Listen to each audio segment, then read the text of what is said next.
পালাবো না, এখনো পালাই নাই, এখনো পালাই নাই। সম্মানিত ভাইয়েরা, আমাদের উপর খুব কঠিন স্ট্রিমগুলো চালাতে হয়েছে। আমি এক আওয়ামী লীগের নেতাকে জিজ্ঞাসা করেছিলাম, এই ব্যাপারে আমরা ডিটারমাইন্ড, এই ব্যাপারে আমরা কমিটেড। আল্লাহর এই জমিনে আল্লাহর দ্বীন ব্যতীত, আল্লাহর হুকুম ব্যতীত অন্য কিছু আমরা সহ্য করব না, আমরা মেনে নেব না। রাজি আছেন?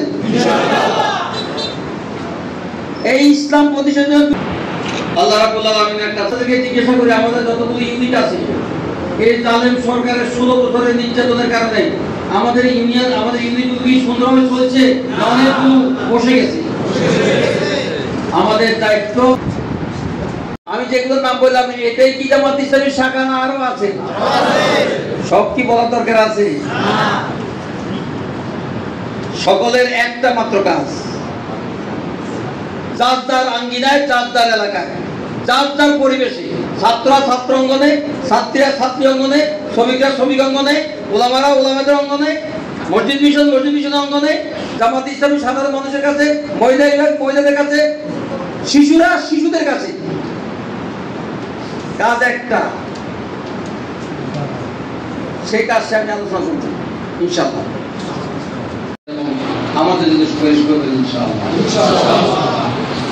সওয়াল করছি, আল্লাহ রাব্বুল আলামিনের দরবারে সর্বোচ্চ মর্যাদা কামনা করছি।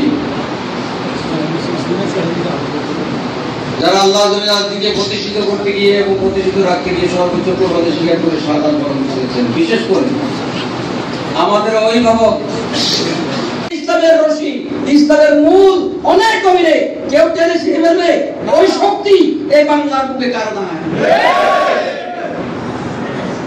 যার কারণে শেখ হাসিনা 2009 সালে শাসন ব্যবস্থা শুরু করেছেন, সেদিন থেকে বলে আসছেন আমি মদিনা সম্মেলনের এই পর্যায়ে গুরুত্বপূর্ণ আলোচনা নিয়ে আসছেন আজকের এই সম্মেলনের মোহতারাম প্রধান মেহমান, প্রধান আকর্ষণ বাংলাদেশ জামাত ইসলামী